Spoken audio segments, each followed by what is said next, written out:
ሆርስ ፓወር፣ ሲሲ፣ አርፒኤም፣ ሊትር እነዚህ ቃላት ብዙ ጊዜ የመኪናን ፍጥነት፣ ጉልበት እንዲሁም የሞተር አቅም ለመግለጽ የሚያገለግሉ ናቸው። እናንተም እንግዲህ እነዚህን ቃላት በሆነ አጋጣሚ ሰምታችሁ ምን ለማለት ፈልገው ነው ብላችሁ አስባችሁናል። በዛሬ ቪዲዮ እነዚህን ቃላት ግልጽ እናደርጋለን። ከዛ በፊት ግን ይህን ቻናል ሰብስክራይብ በማድረግ እንዲሁም ደግሞ የዩቲዩብ አልጎሪዝም ይህንን ቪዲዮ ለብዙ ሰው እንዲያደርስ ላይክ ማድረጋችሁ እንዳትረሱ። ወደ ቪዲዮ። ብዙዎቻችን ሆርስ ፓወር የሚለውን ቃል ለመጀመሪያ ጊዜ ስንሰማ የመኪና ጉልበት በፈረስ ጉልበት የሚለካ ነበር ይመስላል።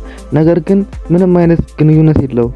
ሆርስ ፓወር የሚለው ስያሜ የመጣው የስኮትላንድ ሳይንቲስት የሆነው ጄምስ ዋት ራሱ የሰራውን በእንፋሎት የሚሰራ ወይም ስቲም ኢንጂን የምንለውን ሞተር ከሰራ በኋላ የሞተሩን ጉልበት ለመለካት የተጠቀመው ወይም ደግሞ ለማነጻጸር የተጠቀመው ነው። ነገር ግን ፈረስ ከሚያወጣው ጉልበት ጋር ምንም የሚያገናኘው ነገር የለም። ጄምስ ዋት ያደረገው ምንድነው? አንድ ፈረስ በአንድ ደቂቃ ውስጥ ምን ያህል ስራ ይሰራል የሚለውን ነው የለካው። ምን ብሎ ነው ያስቀመጠው? አንድ ፈረስ 33000 ጋሎን ውሃን በአንድ ደቂቃ ውስጥ ወደ አየር ላይ ከፍ ያደርጋል ብሎ ነው የደመደመው።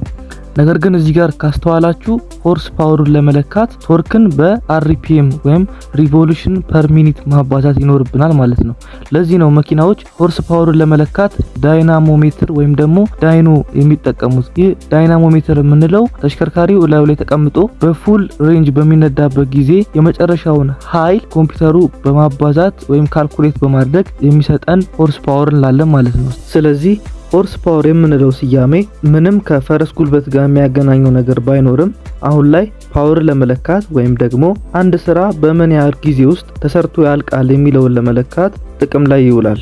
አርፒኤም ወይም ሪቮሉሽን ፐር ሚኒት የምንለው ደግሞ የሚለካልን በአንድ ኢንጂን ውስጥ የሚገኝ ክራንክሻፍት ወይም ኮሎ በአንድ ደቂቃ ውስጥ ምን ያህል ዙርን ይዞራል የሚለውን ነው የሚለካልን። ይህ ደግሞ መኪናው ምን ያህል ፈጣን እንደሆነ ወይም ምን ያህል አክሰለሬት እንደሚያደርግ ይወስናል ማለት ነው።